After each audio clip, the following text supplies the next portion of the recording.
Today's video is from a small town called Biggar in the south of Scotland. I've included a couple of drone shots in this one just to make it a bit more interesting. Basically, it's an 18-kilometre hike. Thanks very much for watching, and don't forget to subscribe and leave a comment or two, that'd be very nice. Just follow the blue line south from Biggar, and then at the junction go clockwise or anti-clockwise as you choose. It's about 18 kilometres and will take you about 6 hours.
At the end, right?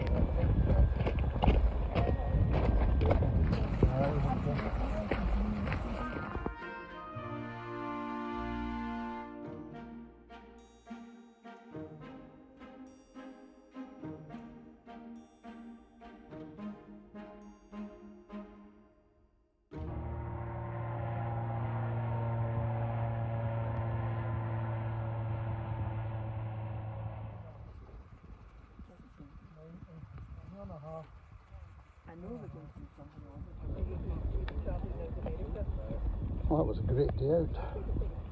And that's where we're heading next. That white square building in the distance there, if you can see it. Just below the wind farm in the town. That's Biggar.